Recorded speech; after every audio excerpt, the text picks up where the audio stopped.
Which quarterback do you have higher expectations for this season? Mahomes or Brady, round one. Fight, Sean. All right, listen, I'm going Mahomes here. Brady, I think we're all still kind of waiting for like that season where we see a little bit of a decline. Okay. Look, he led the league in passing yards last year, so I think we all expect we have a standard for Brady, but I think for Mahomes, I'm expecting the world from him this season. Like, I know he doesn't have Tyreek Hill. They went out and got Sky Moore, and, Kyle's favorite thing, the sky's the limit. Yeah. Look, have what you want, be what you want, in the words of Biggie.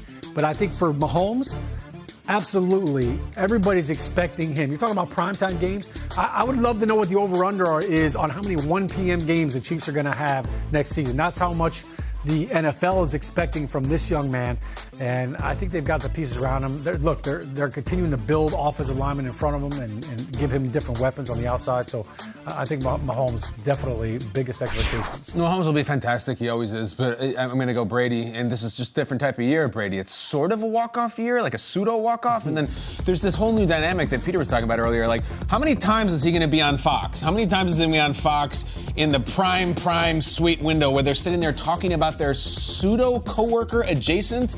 And honestly, Peter, what would Brady have to do in a game for Fox to criticize him on the air? He throws the worst walk-off pick six of all time and then fake moons the crowd while they say something negative Greg about Olson's him? going to be doing 5 or 6 Brady games. Yeah, and Brady's just waiting to take Greg Olson's job. So, look, that sounds dicey for Olson, but that's entertaining for the viewer. I want to see that, and also just the pure football.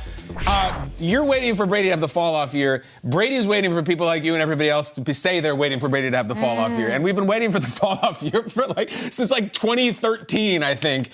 Zero signs of it last year. I remember in Tom versus Time, he said, a lot of guys get old, they can't throw anymore. I can still rip that mother but. Like, he takes so much pride in that, and I just don't think it's coming yet. Led the league in passing at his age. I think it's Brady expectations. Mahomes loses Tyreek Hill, so I think there's this, that's a thing. That's an argument. Like, hey, he might not. Brady, do you guys know what the Buccaneers are up against this year? Here's their schedule of opponents. You got the Packers, the Chiefs, the Cardinals, the Cowboys, the Rams, the Bengals, the 49ers, the Saints twice, Cleveland, Pittsburgh. Like, Brady could have gone out on top with, and when I say on top, I mean, had a pretty good 24-point comeback. No one would have said. It was cool. Brady going to end his career 7-10? Like, what are we doing here? Brady's the guy here. You have to be good this year. You can't end on anything less than what we did last year. You could have gone off with a nice little finish saying, hey, Brady to Mike Evans. He did everything he could. Stafford just had that last throw.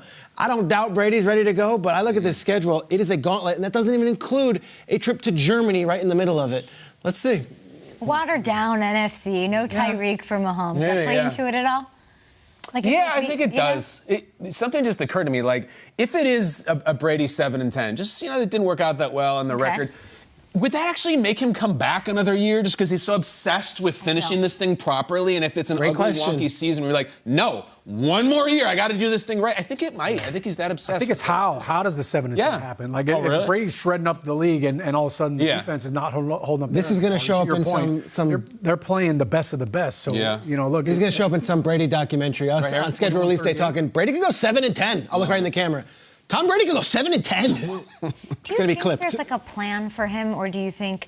I feel like I understood Tom Brady when he played and when he moved, and now I don't know. There's too many ways this is going and too many things. I feel like I've never known less what motivates him.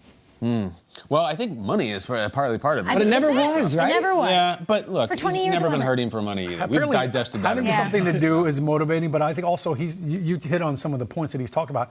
Like, it pains him to watch bad football. Like, to watch other quarterbacks just miss throws and plunk things, not see the blitzes, not have an answer. And he's like, look at this scrub. I'm better than this guy. I can't be sitting over here just watching all these people F everything up. Like, I got to get out there. Okay, O'Hara.